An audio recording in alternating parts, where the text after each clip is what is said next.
시는데요. 지금 정부에서 만드는 통계 자료입니다. 환경부에서 만드는 통계 자료인데 이걸 가지고 간단하게 설명드리면 이런 겁니다.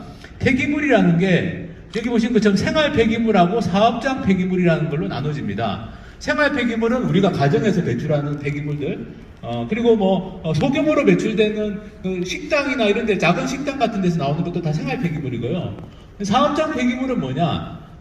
최소한 어떤 제대로 된 어떤 허가를 받은 이 폐기물을 배출하겠다고 사업장 폐기물을 배출하겠다고 허가를 받았거나 아니면 하루에 300kg 이상의 폐기물이 나오면 사업장 폐기물입니다. 근데 상당히 큰 어떤 사업장이죠. 식당이나 이런 것도 굉장히 큰 식당들은 사업장 폐기물인데 하루에 300kg 이상을 배출하려면 그죠? 굉장히 큰 사업장이어야 됩니다. 이 사업장 폐기물이 이제 또 그 안에서 세 가지로 나눠지는데요. 가장 독하고 나쁜 게 지정 폐기물입니다. 지정 폐기물.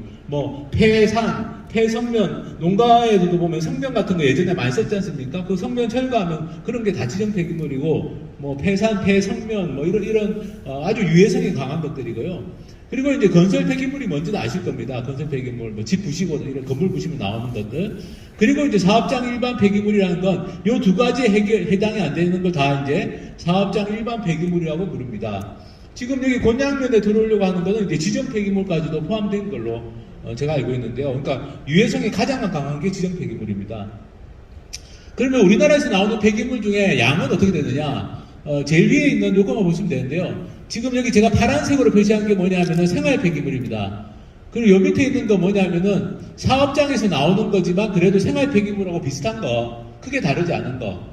공장에서 나오는데 공장에서도 생활 폐기물 비슷한 게 나올 거 아닙니까? 그죠? 그러니까 합친 게 일종의 생활계 폐기물이라고 하는데, 어쨌든 요 파란 색깔을 합쳐보면 얼마쯤 되냐면 한 11%좀 되죠. 그죠? 11%, 11%, 12%, 그 사이입니다. 요 정도가 되고, 나머지 빨간색으로 포함된 건 뭐냐? 다 산업 폐기물이에요. 분류상으로 보면. 사업장 폐기물. 그러니까, 대한민국에서 나오는 폐기물 중에 생활 폐기물이나 생활 폐기물하고 비슷한 건 12%밖에 안 됩니다. 나머지 88%는 뭐냐? 다 사업장 폐기물이에요. 산업 폐기물. 우리가 흔히 부르는 산업 폐기물. 그러니까 사실은 정부가 산업 폐기물에 대해서 신경을 더 많이 써야 되는 게 맞죠. 생활 폐기물은 양이 12%밖에 안 됩니다. 공장에서 나오는 그런 생활 폐기물까지 포함해도. 근데 문제는 88%나 되는 사업장 폐기, 산업 폐기물에 대해서 지금 우리나라 정부가 제대로 대책을 안 세우고 있습니다. 어떤 얘기냐면은 이 생활 폐기물은 우리가 다 아는 것처럼 지방자치단체가 이 수거를 여러 업체들이 하지만 결국에는 지방자치단체가 책임을 지고, 그래서 이렇게 여기 보시면 제일 번째 공공이라는 단어가 보이실지 모르겠는데 공공시설에서 처리를 합니다. 가령 사천 시민들이 버리는 생활 폐기물은 전부 사천시가 책임지고 수거까지 다 해가지고 사천시에서 책임지고 소각장이든 매립장이든 하게 돼 있어요. 지금 법적으로. 근데 문제는 뭐냐? 아까 제가 말씀드린 88%를 차지하는 사업장 폐기물은 수집 운반부터 전부 다 민간업체들이 알아서 해가지고 민간시설에서 대부분 다 소각이나 매립을 합니다. 그래서 여기 들어오는 게 이제 여기 대진 일반 산업단지에 들어온다는 건 산업 폐기물이기 때문에 이거는 수집 운반부터 업체들이 해가지고 소각하고 매립하는까지 다 업체들이 하는, 완전히 민간 업체들이 처음부터 끝까지 다 하는 구조로 되어 있어요. 이거는 명백하게 법이 잘못된 겁니다. 왜냐하면은 생활 폐기물보다 산업 폐기물이 훨씬 더 위험하죠.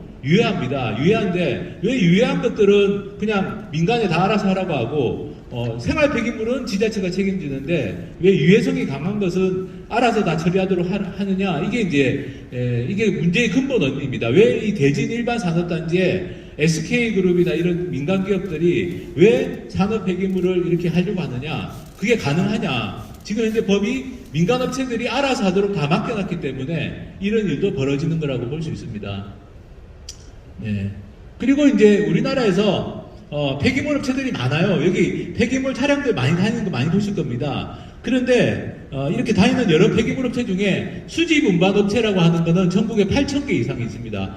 굉장히 영세한 업체들이 많아요. 그러니까 폐기물업을 한다고 다 돈 많이 버는 게 아닙니다. 수집 운반은 아주 영세합니다. 8,000개 이상. 근데 여기 최종 처분이라고 되어 있는 게 뭐냐? 이게 매립입니다. 매립. 폐기물을 처리하는 방법 중에 가장 나쁜 게 매립이에요.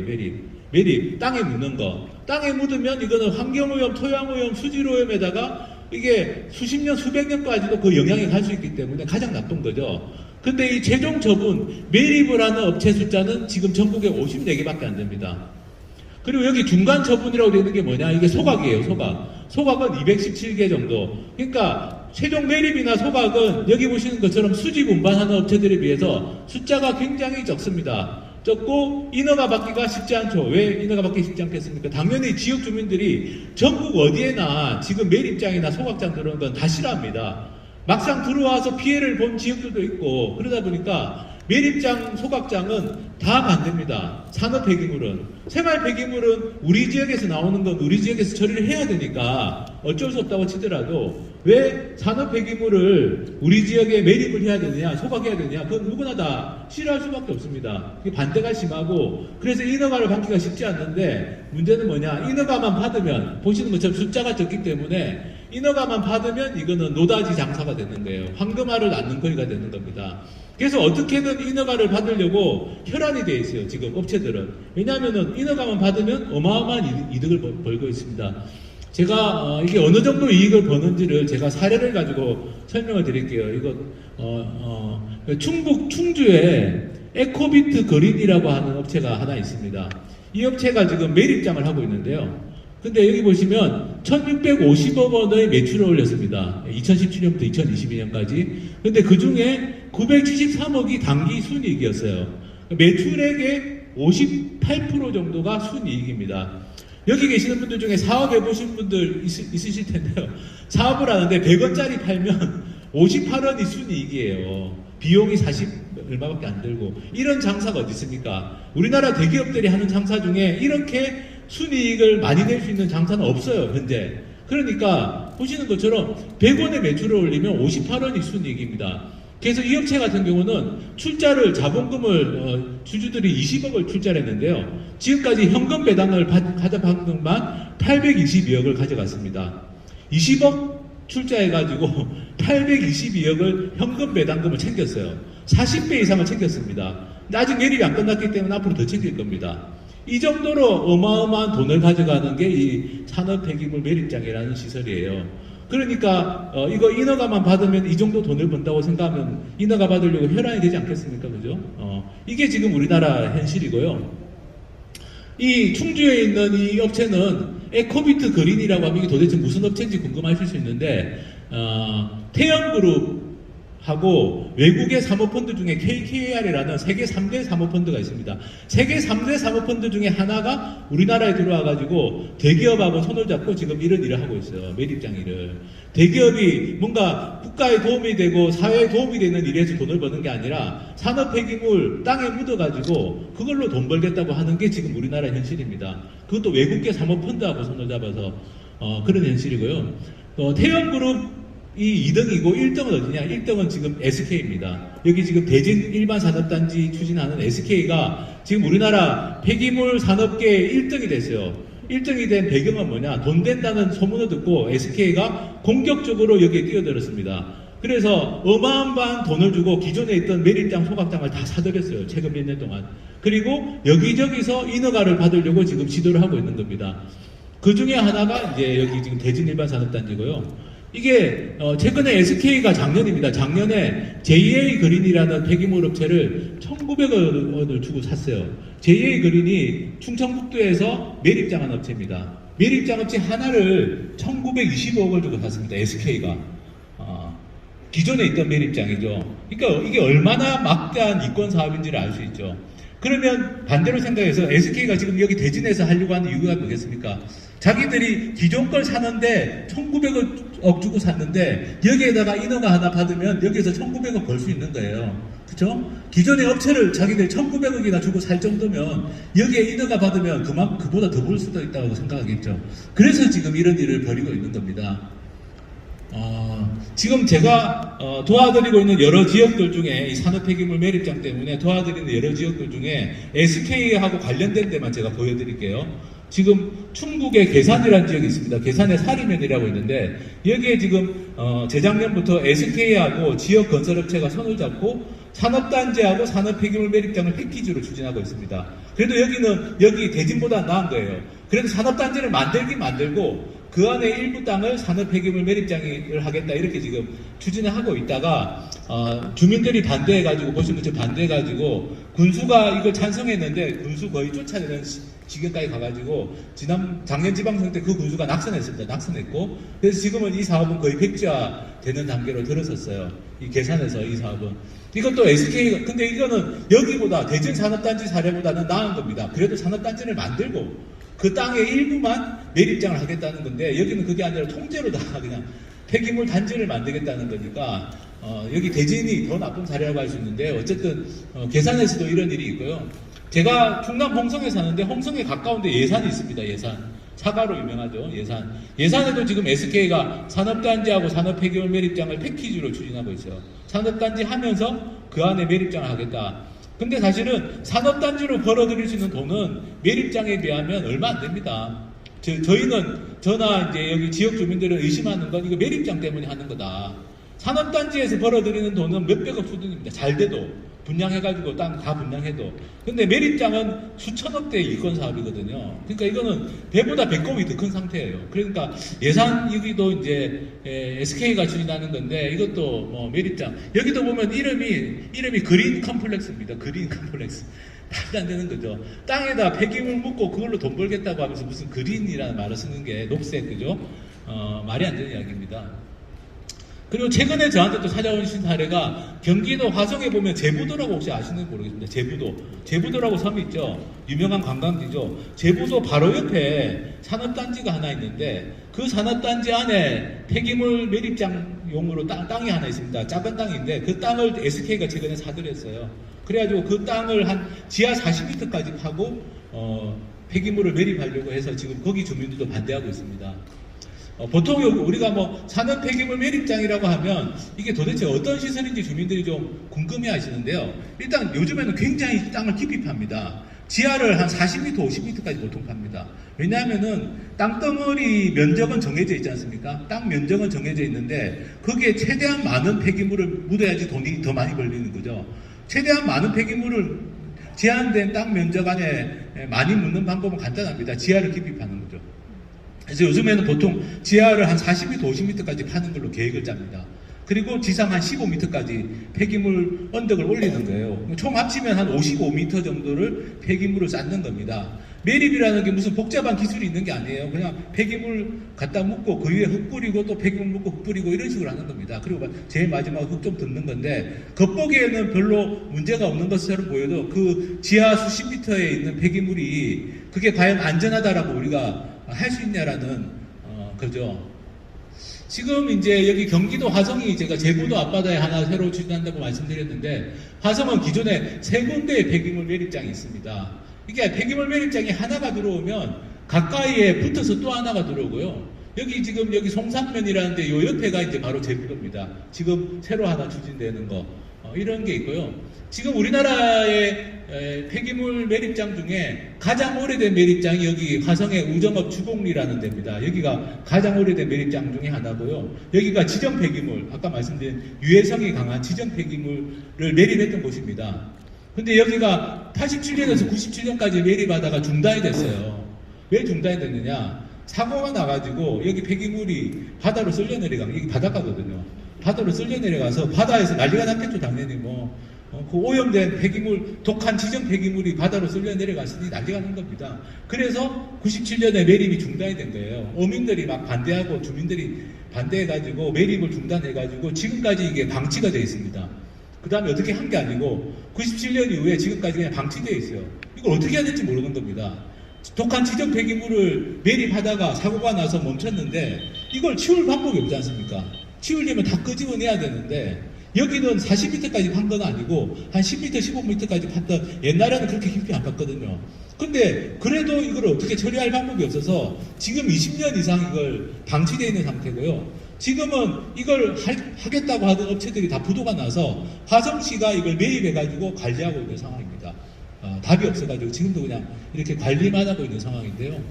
이런 게 이제 그동안 여러 우리 경험입니다. 그러니까 이 폐기물 매립장이라는 게 돈은 어마어마하게 법니다. 업체들이 매립을 할 때는 어마어마한 돈을 벌죠. 근데 매립이 끝난다면 문제는 뭐냐? 최대 한 30년 정도 법적으로 30년까지 사후 관리를 해야 됩니다. 그러니까 예를 들면 여기 대진에 폐기물 매립장이 들어왔다. 그러면 한 10년, 15년 매립을 하겠죠.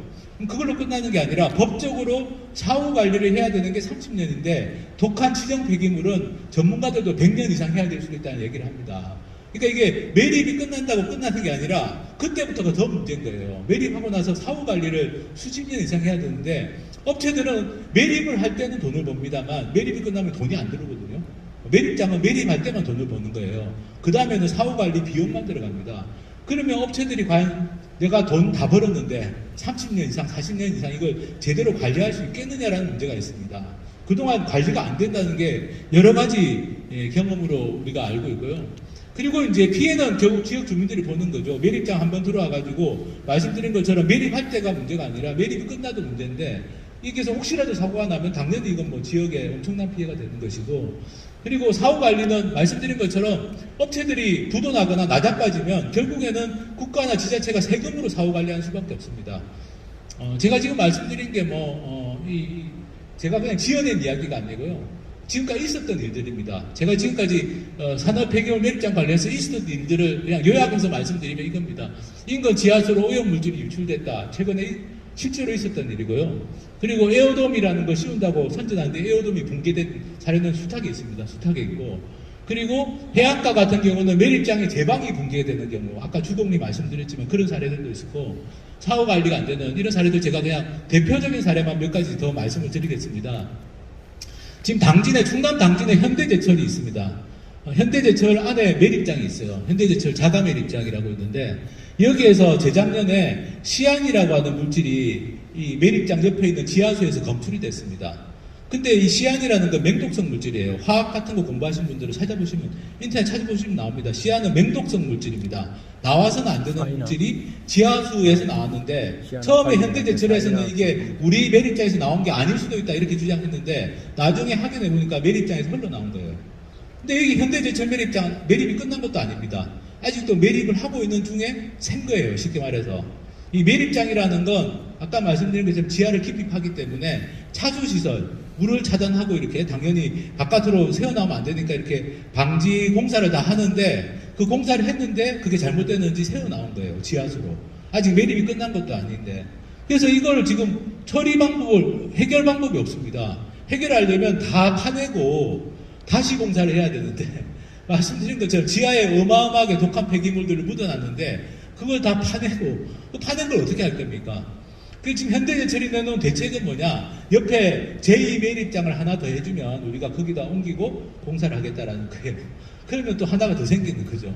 이게 지금 말이 안 되는 상황입니다. 그리고 에어돔이라는 거 씌웠는데 에어돔이 붕괴된 대표적인 사고가 충북 제천에서 있었는데요. 에어돔이 이게 지금 에어돔 그 풍선같이 되어 있는 그 비닐 같은 껍데기가 이렇게 무너진 겁니다. 폭설 때문에. 요즘에는 폭설 폭우가 워낙 심한데 에어돔은 건축물이 아닙니다. 뼈대가 없어요. 그러니까 이렇게 씌워놓은 겁니다. 이렇게 풍선 같은 걸로 씌워놨기 때문에 폭설이나 폭우가 쏟아지면 당연히 붕괴할 수가 있고요. 붕괴되면 당연히 침출수가 막 흘러나오는 거죠. 여기 제천 같은 경우도 이 사고가 나가지고 침출수가 흘러나왔는데 업체는 부도가 났습니다. 또. 그래서 결국 제천시하고 환경부가 100억 원을 들여가지고 복구를 했어요. 복구하는데 8년이 걸렸습니다. 8년, 9년이. 최근에 복구가 됐는데 또 이게 대표적인 사례죠. 피해는 지역에서 이미 다 침출수도 흘러나오고 다 피해를 봤는데 결국에는 세금으로 다 복구시키는 이런 상황이고요. 바닷가에서는 여기 가까운 광양만에서 예전에 큰 사고가 난 적이 있었습니다. 기억하시는 분도 있을지 모르겠는데 하여튼 뭐 시시하면서 좀 넘어간 면도 있고요. 제가 보기에는. 근데 어쨌든 이게 2000년대 광양만에 있는 인선 ENT라는 유명한 폐기물 업체가 있습니다. 여기 사천에도 아마 있을 거예요. 인선 ENT가 하는 매립장이 제방 도로가, 그러니까 바닷가에 있는 매립장인데 제방 도로가 붕괴하면서 폐기물이 바다로 쏟아진 거예요. 그래가지고 뭐 여기 보시면 물고기 죽어 있는 사진도 있고 그런데 어쨌든 해안가에 있는 매립장에서 사고가 났던 사례가 아까 화성의 주곡리에서도 그런 사고가 있었고 여기 광양만에서도 그런 사고가 있었습니다. 네. 그리고 사후 관리가 안 되는 매립장은 한두 개가 아닙니다. 한두 개가 아닌데 여기 당진에는 또 다른 매립장입니다. 당진에 그 사고가 난 현대제철 매립장 말고 또 다른 매립장이 하나 더 있는데 여기도 지금 업체가 부도가 나서 사후 관리를 못하고 부도가 나가지고 이것도 당진시가 인수해가지고 지금 사후 관리를 하고 있는 상황입니다. 그래서 돈은 업체들이 벌어가는데 결국에 피해는 지역 주민들이 보고 그리고 나중에 사후 관리가 안 되면 전부 국민 세금으로 다 사후 관리를 해줘야 되는 이게 지금 우리나라 상황이고요. 그래서 이제 최근에는 말씀드린 것처럼 폐기물 매립장을 인허가 받기가 굉장히 어려워졌습니다. 이런 피해 사례들이 계속 생기다 보니까 그래서 요즘에는 이 막 여기저기서 산업 폐기물 매립장을 추진하는데 실제로는 지역 주민들 반대가 심해서 잘 진행이 안 돼요. 여기 뭐 전라남도 벌교에도 하나 새로 하려고 하는 데가 있는데 거기도 주민들이 반대해서 지금 진행이 안 되고 있고 그러다 보니까 업체들이 어떤 작전을 쓰느냐 지금 작전입니다. 업체들이 그러면 산업단지 안에다 해보자 이렇게 이제 생각을 많이 바꾼 거예요. 산업단지하고 무관하게 폐기물 매립장을 인허가 받기는 지금 굉장히 어려워졌습니다. 이런 피해 사례들이 많이 생기면서 그래서 이제 인허가를 받기가 쉬운 게 산업단지 안에서 폐기물 매립장을 하는 거는 인허가 받기가 상대적으로 쉽습니다. 왜냐하면 이미 산업단지가 들어섰기 때문에. 그래서 여기를 이용해가지고 인허가를 받자 이렇게 지금 생각을 하는 거고요. 여기 대전도 마찬가지입니다. 왜 산업단지에서 그럼 인허가를 받겠다고 하면 어떻게 되느냐? 온갖 편법을 동원하는 거죠. 예를 들면 이제 제가 이제 지금 도와드리는 지역 중에 하나인데 여기 전라북도 김제입니다.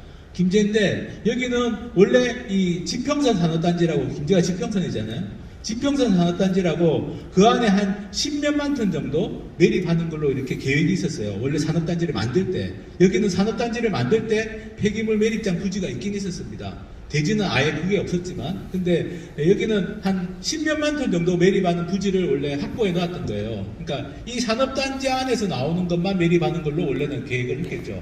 그랬는데 어떤 업체가 이 폐기물 매립장 땅을 인수한 겁니다. 산 겁니다. 매수를 해가지고 이 업체가 지금 6배 정도로 매립 용량을 늘리겠다고 이제 추진을 하고 있어요. 전라북도가 이게 승인권자인데 전라북도가 불허가를 했더니 전라북도를 상대로 김현장을 사가지고 김현장을 선임해서 소송을 지금 계속하고 있습니다. 전라북도가 한번 졌어요. 근데 어쨌든 다시 한번 불허가 처분 한 번 더 할 수 있는 그 근거를 발견해가지고 다시 불허가를 해서 지금 2차 소송이 진행 중에 있습니다. 이 김제는 아시다시피 이게 지평선이라고 부를 정도로 평야가 넓은 지역이라서 농민들이 많습니다. 농사 짓고 사는 농민들이 많은데 농민들 입장에서는 이 산업단지 안에 매립장 이게 6배로 늘리다 보니까 방법이 뭐냐 말씀드린 것처럼 또 지하 한 40m, 50m까지 파는 거예요. 혹시나 여기에서 지하수를 세워 나오면 그러면 우리가 김제에서 생산하는 농산물을 우리가 떳떳하게 팔 수 있겠냐 이런 이야기까지 할 정도입니다. 걱정이 많으신 거죠. 그래서 이 주민들이 요구하는 거는 우리가 매립장이 이미 계획에는 포함됐으니까 그거는 인정한다. 그렇지만 6배 늘리는 건 안 된다. 6배 안 늘리면 땅을 그렇게 깊이 안 파도 되니까. 그리고 이분들이 요구하는 건 김제시가 이 땅을 사주라 차라리. 이렇게 민간업체들이 매립장을 자꾸 하려고 해서 문제가 되니까 김제시가 돈을 들여서라도 이 매립장 땅을 사가지고 정말 매립장을 하더라도 안전하게 지역 주민들이 믿을 수 있게 차라리 김제시가 직접 해라. 지자체가 직접 해라. 생활 폐기물 매립장 소각장 지자체가 직접 하듯이 김제시가 직접 하면은 그거는 우리가 인정해 주겠지만 이렇게 용량 늘려서 하는 건 인정 못하겠다 이렇게 되고요. 김제시 사례는 여기 대진하고 좀 많이 비슷합니다. 차이는 아까 말씀드린 것처럼 산업단지 안에 매립장이 여기는 이미 들어가 있었고 계획에 여기는 아예 없었다는 차이가 있지만 방법이 산업단지 계획이라는 걸 바꿔가지고 여기 업종 변경이라는 게 그런 거죠. 계획을 바꿔가지고 매립장을 하겠다라는 점에서는 비슷한 면이 있습니다. 근데 어쨌든 김제시는 이게 전라북도는 어쨌든 끝까지 이걸 좀 반대해서 좀 막겠다는 입장이고요. 지금 여기 대진 일반 산업단지에 대해서 제가 그냥 외부에서 본 사람으로서 말씀을 드리면 이거는 정말 사상 초유의 시도입니다. 우리나라에 지금 산업단지를 굉장히 많이 만들고 있습니다. 그 중에 분양이 안 되는 산업단지도 많아요. 근데 분양이 안 된다고 해서 이렇게 산업단지를 폐기물 단지로 바꾸겠다라고 시도한 적은 없었습니다. 최소한. 제가 아까 굉장히 부도덕하다고 말씀드린 이유가 그건데요. 이때까지 했던 사례는 좀 전에 제가 몇 가지 설명드린 것처럼 산업단지를 하는데 그 안에 땅 일부를 폐기물 매립장으로 하자.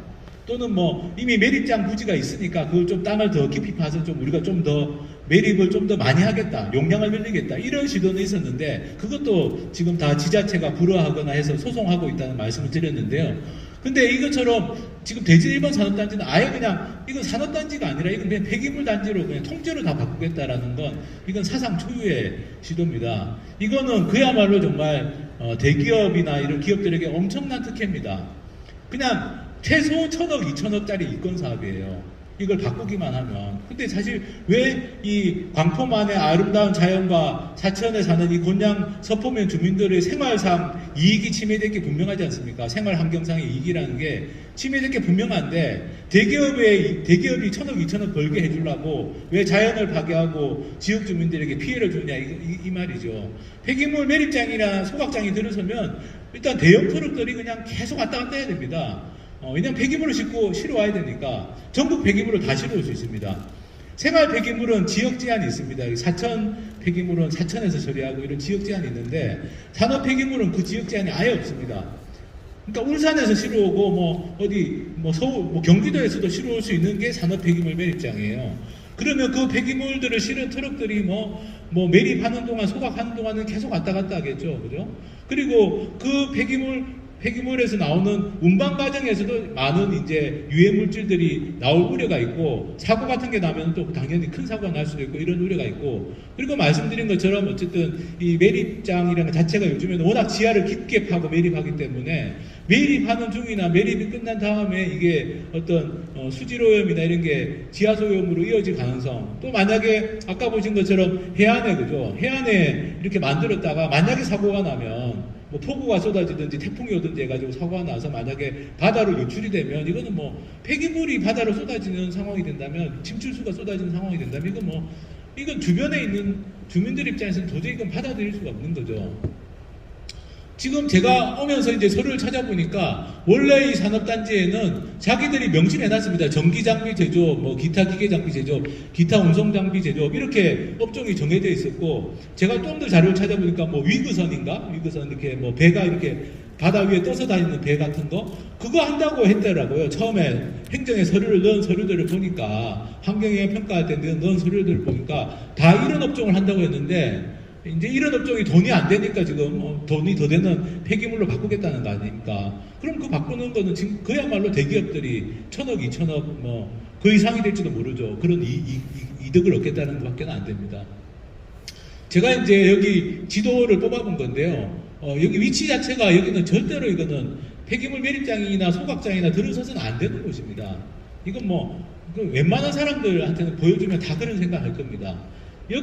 만약 여기서 문제가 생기면 이쪽이 다 오염될 수밖에 없는 것이고 이게 많이기 때문에 오염된 게 빠져나가기도 어렵지 않습니까? 우리가 다 상식적으로 알고 있는 것인데 여기에다가 폐기물 매립장이랑 소각, 재활용, 말이 재활용이지 사실은 이따가도 말씀드렸지만 요즘 재활용은 재활용도 아닌 게 많습니다. 엉터리 가짜 재활용도 많은데 이런 게 들어선다는 건 이건 제가 보기에는 이건 도저히 말이 안 되는 거고 사실은 업체가 그래서 이제 제가 부도덕하다라는 이야기도 드린 겁니다. 부도덕하다는 근거를 하나 더 보여드리면요. SK 에코플랜트라는 업체입니다. SK그룹의 이 폐기물을 주로 담당하는 업체가 SK 에코플랜트고 옛날에는 이름이 SK건설이었습니다. SK건설은 아실 거예요. SK건설이 얼마 전에 SK 에코플랜트로 이름을 바꿨습니다. 바꾸면서 자기들이 홈페이지에다가 뭐라고 써놨냐면은 우리가 그동안 건설을 하면서 환경을 파괴하고 지역사회에 공헌하지 못하고 생태계를 이롭게 이끌지 못하고 있다는 지적을 뼈아프게 받아들여서 자기들이 건설을 에코플랜트로 이름을 바꾼다라고 홈페이지에 나와 있었어요. 제가 찾아보니까. 근데 지금 여기서 하는 이 곤양 서포의 대진 산업단지에서 하는 일이 이게 지금 말이 되는 일입니까 이게? 자기들이 앞으로는 환경을 파괴하지 않고 지역사회에도 공헌하고 생태계를 이롭게 하겠다라고 표방한 거지 않습니까? 그래서 이름도 에코플랜트, 에코를 넣은 건데 근데 지금 하는 일이라는 건 전부 그냥 전국에 돌아다니면서 산업단지하고 묶든 어떻게 편법을 쓰든 결국 폐기물 산업을 하겠다라는 거니까 이거는 대기업으로서는 정말 부도덕한 일이다. 저는 그렇게 생각합니다. 그래서 이제 결론적으로 말씀드리면 지금 현재 벌어지고 있는 일은 두 가지 면에서 굉장히 정의롭지 못하고 할 수 있는데 보통 이제 환경정의라는 말을 많이 쓰는데 이건 대표적인 환경 부정의라고 할 수 있습니다. 사실은 여기 지금 만약에 대진 일반 산업단지 안에 폐기물 시설이 들어선다면 그 폐기물은 여기 곤양면이나 서포면에서 나오는 폐기물이 아닌 거죠. 전국에 그냥 산업단지나 공장이나 뭐 이런 시설들에서 갖고 와서 매립하고 소각하고 하는 건데, 이건 굉장히 환경적으로 정의롭지 못한 겁니다. 왜냐하면 환경정의라는 건 원인 제공자가 책임을 지는 게 환경정의거든요. 원인 제공자는 다 다른 지역에 있는 산당, 기업들, 공장들인데 여기 와가지고 피해를 주겠다는 건 환경적으로 매우 정의롭지 못한 거죠. 원인 제공자는 책임 안 지고 엉뚱한 지역 주민들에게 책임을 떠넘기는 겁니다. 그리고 경제부정이라고 할 수 있는데요. 이거는 말씀드린 것처럼 공공이 책임을 지지 않고 민간 업체들이 무분별하게, 그야말로 무분별하게 돈만 보고 이익 추구를 하도록 하는 거다 보니까 굉장히 큰 특혜고, 그래서 경제적인 측면에서도 굉장히 부정의한 일이다. 그래서 저는 보통 이렇게 다니면서 이런 말씀드리면 지역 주민들이 워낙, 우리나라 주민들, 국민들이 워낙 착하시고 마음이 선하시잖아요. 그래서 산업 폐기물 매립장을 우리가 반대하는데, 우리가 반대하는 게 약간 좀 그래도 다 모두가 우리가 다 그냥 떳떳한 건가 뭐 이런 식으로, 또는 이제 뭐 이런 이야기들 합니다. 공무원들이나 이런 사람들은 뭐 어디인가에는 필요한 시설 아닙니까 이런 식으로 이야기하거든요. 그래서 그런 이야기하는 사람이 있으면 정말 그건 잘못된 거죠. 어딘가에 필요하다면 그 폐기물을 배출하는 곳에 해야 됩니다. 산업단지가 기존에 이미 들어서 가지고, 그래서 거기서 폐기물을 많이 내는 산업단지들이 있어요. 진짜 대규모, 여기 대진 일반 산업단지는 산업단지 중에서는 작은 겁니다. 면적이 30만 제곱미터가 안 되기 때문에 작은 거거든요. 근데 뭐 수백만 제곱미터짜리 산업단지들에서 어마어마한 폐기물을 내고 있어요. 그러면 그 산업단지 안에 폐기물 매립장을 만드는 게 맞는 거죠. 대도시 책임져야 될 거 아닙니까? 대도시는 아무 책임 안 지는 거 굉장히 정의롭지 못한 일이죠. 그래서 사실은 이게 지역 주민들이 반대하는 걸 뭐 님빈이 지역 이기주의라고 말을 하는데 그건 굉장히 잘못된 이야기입니다. 진짜 이기주의는 뭐냐 하면은 그렇게 폐기물을 많이 배출하면서도 책임지지 않는 기업들, 그리고 대도시에 사는 사람들 때문에 결국 폐기물이 많이 나오는 겁니다. 생활이든 산업이든. 근데 대도시는 아무 책임도 안 지는 거죠. 그러니까 사실 이런 농어촌의 지역 주민들이 반대하는 게 지역 이기주의가 아닙니다. 지역 이기주의가 아니라 너무나 당연한 거고 정당한 주장을 하는 거고, 오히려 지금 지역 이기주의라고 할 수 있는 건 그런 대기업들이 있는 도시들, 대도시들, 서울 같은 대도시들, 이런 도시들이 사실 지역 이기주의라고 해야 될 것 같습니다. 세 번째로 이제 소각은 제가 자세히 말씀 안 드리겠는데요. 어쨌든 여기 대진 일반 산업단지가 매립장만 들어오는 게 아니라 제가 계획을 보니까 소각이나 재활용 시설들도 들어올 것 같아가지고 간단하게 말씀드리면, 어쨌든 지금 우리나라의 대표적인 소각장 피해가 있는 곳입니다. 충북 청주의 북이면이라는 곳인데요. 여기는 지금 주민들이 뭐 암이나 이런 질병이 너무 많이 발생해가지고 환경부에다가 건강영향조사라는 걸 해달라고 요구해서 환경부가 한 번 했고 주민들이 미흡하니까 다시 해달라고 해서 지금 다시 하고 있는 중에 있습니다. 여기는 정말 지역 주민들, 여기는 소각장이 3개 있습니다. 산업 폐기물 소각장만 3개가 몰려있는 지역인데요. 어쨌든 여기 주민들은 아주 강하게 지금 문제 제기를 하고 있습니다. 주민들이 각종 질병을 앓고 있는데 그 원인이 소각장이다 이렇게 지금 주장하고 있고요. 근데 문제는 뭐냐, 청주시에 이 북이면이라는 데 3개가 있는데 그 옆에 또 소각장이 들어서려고 해요. 이 폐기물 시설의 특징은 뭐냐, 한 군데가 뚫리면 계속 들어옵니다. 한 군데 매립장, 소각장 들어오면 그 옆에 또 소각장, 매립장 하겠다. 지금 여기 북이면은 3군데의 소각장이 있는데 그 옆에 오창이라고 있습니다. 오창 들어보실 텐데 오창에도 또 매립장 들어오고 또 소각장 들어오고, 업체들은 청주시가 인허가를 안 해주니까 또 소송 걸고 이러고 있습니다. 지금 서울에 있는 대형 로펌들, 뭐 김앤장이니 뭐 우리나라에 이름만 들으면 아실만한 그런 로펌들이 다 이런 업체들 편에서 소송을 하고 있어요. 그렇지만 요즘에 대법원의 판결 경향은 뭐냐, 대법원이 좀 제동을 걸어주고 있습니다. 다행히 대법원이 이렇게 지역의 환경이나 이런 걸 무시하고 무분별하게 들이서는 것을 대법원이 제동을 걸어줘가지고 지금 조금씩 지자체들이 소송에서 승소하는 사례들이 늘어나고 있고요. 지금 대진 같은 경우는 제가 보기에는 사천시만 의지가 있으면 이건 100% 거의 100% 막을 수 있는 상황입니다. 왜냐하면 아주 초기 단계고요. 그리고 너무나 명분이 없습니다. 이거는 산업단지 전체를 다 폐기물 단지로 바꾸려고 하는 거기 때문에 이건 행정이 보든 법원이 보든 이거는 도저히 있을 수 없는 일이라고 판단할 가능성이 굉장히 높아서 사천시가 잘 대처만 하면 현재로서는 막을 가능성이 굉장히 높은 그런 상황이다 말씀을 드릴 수 있을 것 같고요. 어쨌든 여기 청주시의 북이면 같은 곳은 이제 이런 문제를 겪고 있고, 요즘에는 뭐 안동 같은데 뭐 의료 폐기물 소각장도, 여기 제가 말씀드린 그 서포에도 의료 폐기물 소각장 들어오는 거 막았다고 말씀드렸는데 오면서 전국 농촌 곳곳에 뭐 의료 폐기물 소각장까지도 뭐 다 들어오려고 하고 있습니다.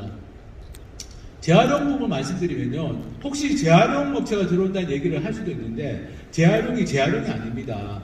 우리나라에서 지금 법이 잘못돼가지고 똑같이 폐기물을 태우는데 어떤 시설은 재활용으로 분류가 돼요. 소각이 아니라. 뭐 SRF라고 폐기물 가지고 연료를 만들어서 태우면 그거는 소각시설이 아니라 재활용시설로 분류가 됩니다. 우리나라 법이 그렇게 되어 있습니다. 그리고 뭐 이렇게 소각한 열을 가지고 뭐 예를 들어서 뭘 쓴다, 뭐 공장에서 다시 소각을 한 다음에 남은 열을 가지고 뭘 한다, 그러면 그것도 소각열 회수시설이라고 해가지고 재활용으로 분류가 됩니다. 그래서 만약에 여기 대진 같은 경우도 재활용 시설이 들어온다고 하면 그게 진짜 재활용 시설인지, 우리가 흔히 재활용하면 뭐 우리가 생활 폐기물 버리면 그거 뭐 가져와가지고 플라스틱대로 뭐 캔, 플라스틱 병 따로 나누는 그런 재활용을 흔히 생각하시는데요. 지금 산업 폐기물 재활용은 순수한 의미의 재활용이 아닌 게 많습니다. 똑같이 태우는데 시멘트 공장에서 태우면 재활용입니다. 이게 시멘트 조성로라고 잘 보실지 모르겠지만 하여튼 시멘트 공장에서 태우면 재활용으로 분류가 돼요. 소각이 아니라. 그리고 뭐 SRF라고 연료 만들어서 태워도 재활용으로 분류가 되고, 그래서 얼마 전에는 저한테 재활용 시설 때문에 못 살겠다고 찾아오신 농촌 주민들이 계셨는데 내용을 보니까 재활용이 아니에요. 폐기물 가지고 와서 태워가지고 거기에서 뭘 뽑아내냐, 뭐 석유라든지 아니면 뭐 납 같은 거, 그 왜 금괴처럼 생긴 납괴라는 걸 뽑아내는 그런 공장들이 있는데 그것도 다 재활용으로 분류가 됩니다.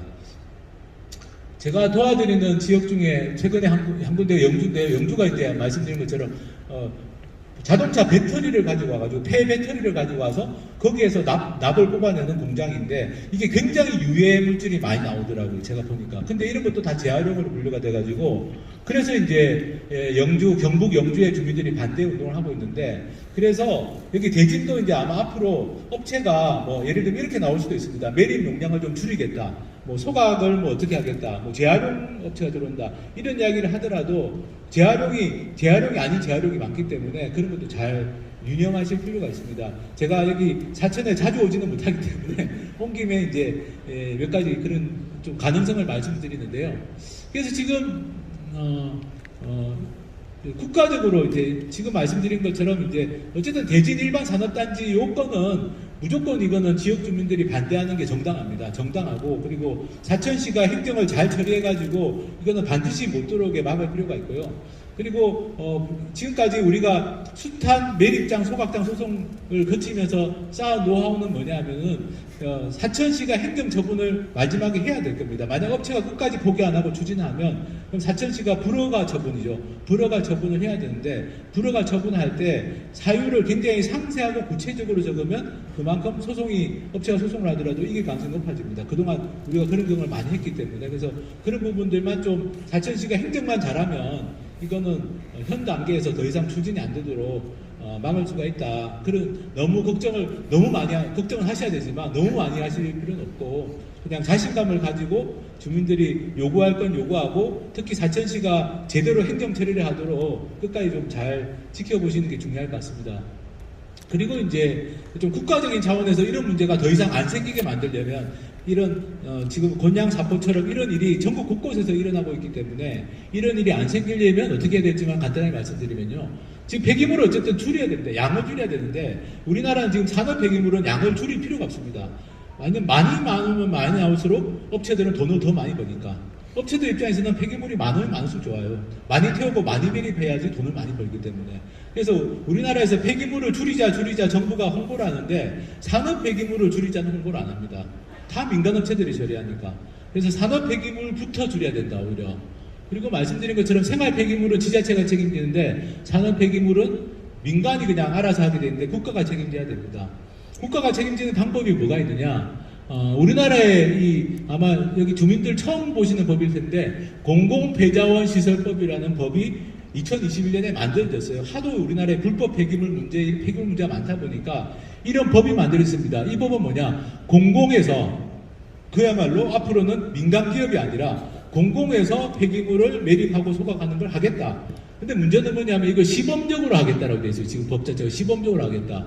근데 이거 시범자를 떼고 하는 게 필요한 거죠. 앞으로는 시범적으로 할 게 아니라 산업 폐기물은 그냥 공공에서 국가나 지자체가 책임지는 게 맞고, 사천시 같은 기초지자체가 책임지기는 좀 어렵습니다. 왜냐하면 산업 폐기물은 워낙 큰 시설들에서 발생하니까 최소한 경상남도 정도, 국가나 경상남도 정도가 책임지는 그런 구조로 가야 되고, 그럴 수 있는 시발점인 법은 만들어져 있는 상태입니다. 문제는 시범 설치한다고 해놓고 아직까지 시범 설치가 안 되고 있어요. 하나도 진행이 안 되고 있고, 그래서 그런 점들을 이제 좀 우리가 고쳐 나가면 되지 않을까 싶고요. 그리고 이제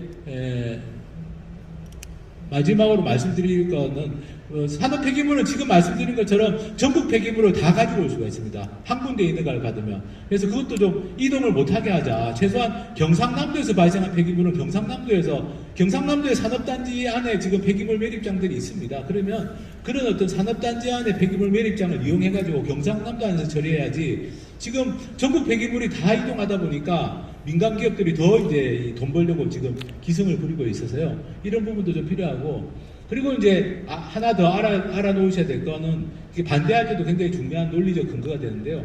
지금 생활 폐기물 매립장은 주민들이 다 감시하고 주민 지원 협의체 같은 거 다 만들게 법으로 의무화가 되어 있습니다. 사천에도 아마 생활 폐기물 소각장 매립장은 다 그렇게 되어 있어요.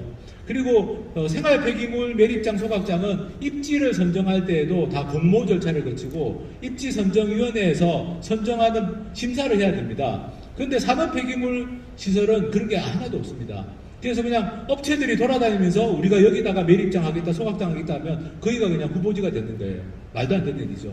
그리고 만약에 매립장이나 소각장에 들어서면 주민들 감시가 불가능합니다. 왜냐하면 사유지란 이유로 공무원들도 마음대로 못 들어간다고 할 정도예요. 사유지란 이유로. 그러니까 민간이 감시한다는 게 불가능해요. 생활 폐기물 시설은 주민 감시원들이 다 들어가서 감시할 수 있도록 되어 있습니다. 법에서 그게 강제사항인데, 산업 폐기물 시설은 법 자체가 없어요. 그런 법 자체가. 그러니까 만약에 이게 매립장 소각장에 들어선다, 펜스 쳐버리고 그 안에서 무슨 일이 벌어지는지 모르게 안 보이게 해버리면 주민들이 감시하는 것도 불가능합니다. 뭐 나중에 감시하시면 될 거 아니냐. 우리가 뭐 투명하게 매립장을 운영하겠다, 뭐 안전하게 하겠다, 뭐 주민들이 감시하도록 하겠다. 그거는 다 그냥 업체 측의 약속이고, 업체 측이 마음만 바뀌면 그거는 법적으로 강제할 방법이 없습니다. 그래서 그런 것도 알아놓으실 필요가 있습니다. 그래서 어쨌든 지금 제가 좀 말씀드린 것처럼 이 산업 폐기물 매립장, 소각장 이런 시설들이 여기 4천만의 문제는 아닌데, 어쨌든 말씀드린 것처럼 이 대진 산업단지 같은 경우는 가장 나쁜 케이스라고 할 수 있습니다. 그래서 저도 뭐 오면서 든 생각은, 어쨌든 하루빨리 이런 문제는 시간을 끌면 끌수록 주민들이 굉장히 피곤해지고 걱정도 많기 때문에 가능하면 빠른 시일 내에 좀 깔끔하게 정리가 됐으면 좋겠고요. 그렇게 될 수 있도록, 또 혹시 뭐 제가 좀 자문이나 도움이 필요한 게 있으면 저도 도움을 드리고, 또 여기 환경연합도 계시고 지역의 시민 환경단체들도 계시니까, 어쨌든 이런 문제가 좀 너무 오래 끌지 않게 가능한 빠른 시일 내에 좀 매듭이 지어질 수 있도록 저도 작은 힘이나 보태겠습니다. 감사합니다.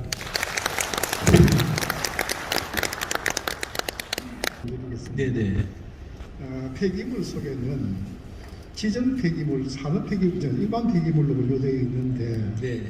그 지정 폐기물 속에 유기 폐기물이 있고 무기 폐기물이 있는 걸로 알고 있습니다. 네네네. 그 두 가지 폐기물에 대해서 하시면은 좀 구체적으로 설명을 좀 해주십시오. 그게 이제 유기물과 무기물이 인체의 유해 관계가 많고 적고가 있다는 걸 갖다 제가 알고 있습니다. 예, 그거 좀 부탁드리겠습니다. 그러니까 유기냐 무기냐라는 거는 이제 그냥 뭐 좀 기준에 따라서 분류하는 것이고요. 물질 자체가 본질적으로 다르다기보다는 수분 함량이나 이런 기준에 따라서 분류가 되는데, 일반적으로 이제 유기성이면 악취라든지 이런 게 더 날 수는 있습니다. 악취라는 게 좀 더 날 수는 있고, 그렇지만 뭐 유해하다는 점에서 똑같은 거죠. 그래서 폐기물로 분류가 되는 것이고, 특히 지정 폐기물 같은 경우는 제가 아까 설명은 안 드렸는데, 지정 폐기물 같은 경우는 이제 법에서도 이제 이게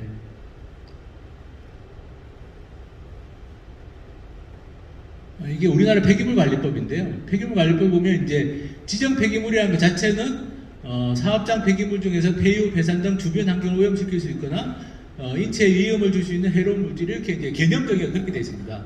그래서 해롭다는 건 똑같은 거고, 다만 이제 유기냐 무기냐라는 그냥 분류 기준이다, 그렇게 생각하시면 될 것 같습니다.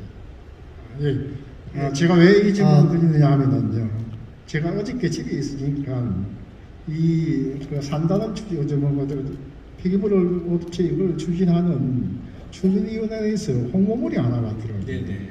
거기에 보니까 반입 금지 폐기물, 아예 뭐 그런 반입 얘기를 하죠. 허용 폐기물 해가지고 네. 분류가 돼가지고 왔는데 그 속에 보니까 뭐 다른 거는 제외하고 내가 좀 전에 말씀드린 이거 유기물과 무기물이 있더라고요. 여기에 대해서 내가 아무리 생각해도 궁금한 게 있어가지고 네네. 제가 그 인천 환경공단에 아는 사람이 있습니다. 네네. 그분한테 전화를 해가지고 물어봤더니만은 내용이 이렇게 되어 있는데 여기 그래서 사정을 설명을 하면서 어떤 거냐 물어봤더니만은 당장 답을 하는 얘기가 유기물 폐기물, 유기 폐기물은 인체에 해가 있습니다. 무기물도 역시 있습니다. 그런데 유기물은 냄새가 엄청 나고 악취가 엄청 난다고 하더라고요. 그렇습니다. 예. 그러니까 그리고 이제 무기물은 전혀 냄새가 안 난답니다. 근데 냄새가 안 나는데 독성은 엄청 실이 강하답니다. 그게 이제 무기물 같은 경우는 광산에서 나오는 광산 같은 거 있지 않습니까? 그런 것들이 무기물에 들어간다고 그러고요. 이제 악취가 많이 발생되는 분뇨라든지 이런 것들은 유기물로 들어간다고 하더라고요. 근데 그게 이제 홍보물에 보면은 반입 금지 품목에 유기물이 있고 반입 허용 품목에 보면은 무기물이 있거든요. 네, 그래서 이걸 갖다 내용을 네네. 그거 제가 조금 설명을 드릴게요. 예, 예. 예, 왜냐하면 다른 지역에서도 다 그런 홍보물을 다 돌리거든요. 그래서 일단 제일 먼저 아셔야 될 건 뭐냐면은 그 반입 허용, 반입 금지 이거는 자기들이 설정해 놓은 겁니다. 법으로 설정된 게 아니고요. 그 말은 뭐냐? 여기 지금 산단한다고 해놓고 지금 폐기물로 바꾸려고 하는 거 아닙니까? 그 사람들이 지금은 자기들이 반입 금지하겠다고 약속하지만 그거 바꾸는 거 쉽지 바꿀 수 있습니다. 그러니까 지금 폐기물법상으로는 일반 폐기물, 지정 폐기물이면 다 매립이나 소각을 다 할 수 있게 돼 있어요. 인허가만 받으면. 여기 만약에 매립장을 하나 인허가 받으면 일단은 지정이든 일반이든 그 용량만큼은 다 매립할 수 있습니다. 근데 그 중에 자기들이 어떤 건 안 받겠다 지금 이렇게 이야기를 하는 건데 그 이야기는 언제든지 바꿀 수 있는 거고요. 그건 뭐 변경하는 절차가 그렇게 어렵지 않습니다. 지금 산업단지를 폐기물 단지로 바꾸는 것도 하는 사람들이 뭐 지금은 안 받겠다고 하지만 유기성 폐기물 안 받겠다고 하지만 그 말을 믿을 수도 없고 또 그걸 나중에 다시 바꾸려고 했을 때 그걸 막을 방법이 없다라는 걸 일단 제가 첫 번째로 말씀드리고요. 그리고 말씀하신 것처럼 유기냐 무기냐라는 거 그렇게 뭐 해로운 거 아니고 문제가 아닙니다. 그냥 특성상 어떤 유기는 악취가 더 나고 또 어떤 무기물 중에서도 어떤 거는 또 어떤 해로 유해성이 더 있을 수 있고 이렇다는 말씀을 드리겠습니다. 네. 잠시만요. 네. 예, 시간이 많이 지체되었기 때문에 우리 질문은 간단하게 해주시고 제 질문은 안 됩니다. 예, 다음 질문하실 분. 예, 교수님 말씀 네, 잘 들었습니다. 네. 예, 한 두 가지만 질의하겠습니다. 지금 이 폐기물이 들어오게 되면 핵 폐기물도 들어올 수 있는 가능성이 있는 거 아시고, 그거는 다른 겁니다. 이제 또 이제 이 관리 폐기물 소각하는 과정에서 대기 오염을 해서 우리 인체에 어떤 영향이 오는가 그에 대해서 간단하게 설명해 주시기 소각 바랍니다. 같은 거예요? 소각 과정에서 아, 예, 대기 예. 오염을 해서 인체에 오는 질병에 대해서 간단하게 아시는 건데 이제 말씀해 주시기 바랍니다. 이상입니다. 네네. 하여튼 제가 의학 전문가는 아니어서 관련된 논문들을 제가 나중에 필요하면 보내드릴 수는 있는데요. 어쨌든 지금 아까 보신 청주 부기면 같은 경우도 주민들은 이미 이제 피해를 보고 있다고 느끼는데 이제 그런 인과관계 있죠. 그러니까 지금 아까 보신 청주 부기면 같은 경우는 주민들 몸속을 검사를 해보니까 중금속 물질 농도 같은 게 평균치, 우리 그냥 일반 국민 평균치보다 높게 나왔습니다. 높게 나왔는데, 그렇지만 이제 그게 소각장 때문이냐 아니냐 이런 거 가지고 논란이 있어서 지금 정부에서 정밀한 역학조사 같은 걸 지금 하고 있는 것이고, 대체로 보면 이제 소각장 주변에 있는 주민들 같은 경우는 그런 어떤 암이나 각종 질병 발생을 많이 호소하고 계십니다. 호소하고 계시고, 거기에 대해서 사실 정부가 아직까지는 제대로 된 조사를 안 했기 때문에 이제 지금 이런 역학조사, 건강영향조사를 전문가들 통해서 지금 하고 있는 상황이고요. 그리고 지금 말씀하신 뭐 핵발전소 원전에서 나오는 그런 방사성 폐기물은 또 별도 법이 있기 때문에 그거는 여기에 들어오는 건 아닙니다. 그리고 이제 의료 폐기물 같은 경우도 어쨌든 의료 폐기물은 별도로 인허가 절차가 따로 있기 때문에 지금 들어오는 거는 이제 여기 일반 폐기물하고 지정 폐기물, 그중에 의료 폐기물을 제한 지정 폐기물, 일단 이렇게 보시면 될 것 같습니다. 다음 질문해 주십시오. 손 들어 주십시오. 손.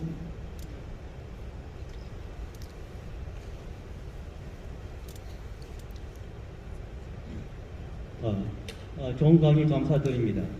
변호사님, 현재 오늘 강의 내용에 대해서 다시 그래서 우리가 접촉하려면은 보려면 어떻게 해야 되겠습니까? 예. 글쎄 그 유튜브에 보면 제가 이제 저번에 계산해서 했던 강의가 그 영상 유튜브에 올려져 있는 게 있는데요. 또 오늘 혹시 뭐 촬영을 좀 부분적으로 하신 분이 있으면 예, 그렇게 그 좀 유튜브 같은 데 올려져 있는 영상을 보시면 좋을 것 같습니다.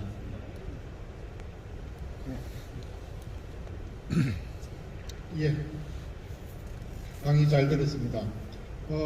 저도 폐기물에 관해서 관심이 좀 있어가지고 변호사님 만난 김에 두 가지만 여쭤보겠습니다. 네.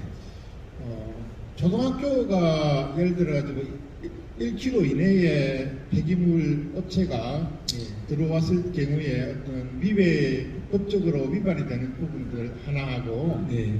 또 폐기물 그 업체가 들어오려고 계획을 잡고 있었을 때 땅이라든지 건물을 매입 또는 계약을 하지 않은 상태에서도 신고를 해가지고 허가를 받을 수 있는지 그 조건 부탁드리겠습니다. 그러니까 이제 그 첫 번째는 학교는 지금 200m 안에는 설치가 금지되어 있습니다. 지금 그 법률에 의해 가지고. 근데 이제 예전에는 그게 아마 500m였을 텐데 지금 200m로 돼 있고요. 그 학교 상대 뭐 환경보호구역 해가지고 200m고 1km는 이제 법적으로 금지되어 있는 건 아닙니다.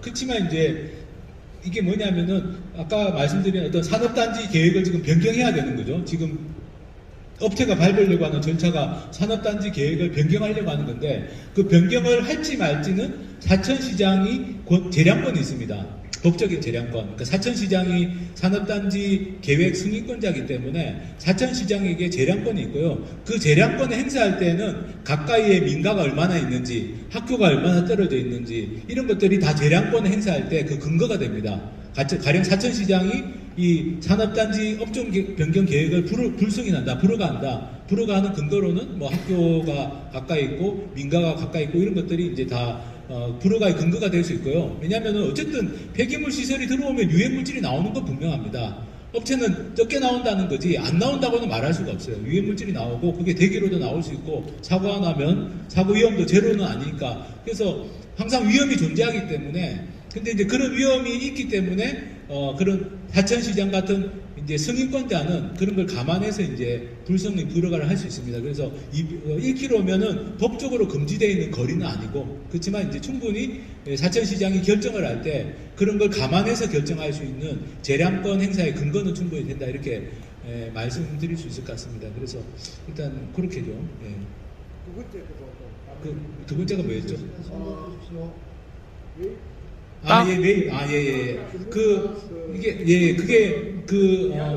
네. 지금 현재 우리나라 법상으로는, 그러니까, 최종 허가를 받을 때는 매입이 돼 있어야 됩니다. 근데 이제 계획 단계에서는 매입이 안 돼 있어도 됩니다. 지금 우리나라 법이 좀 이상한데, 하여튼 그렇게 돼 있습니다. 일반적으로도 산업단지 바깥에도 어떤 폐기물 시설을 할 때, 원래 먼저 계획서를 먼저 내게 되는데, 계획서를 내는 단계에는 소유권 확보가 100% 안 돼 있어도 가능합니다.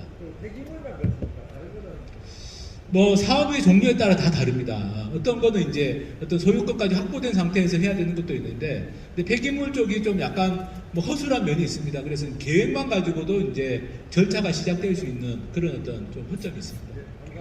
네. 예, 또 뭐, 예. 있습니까? 그러면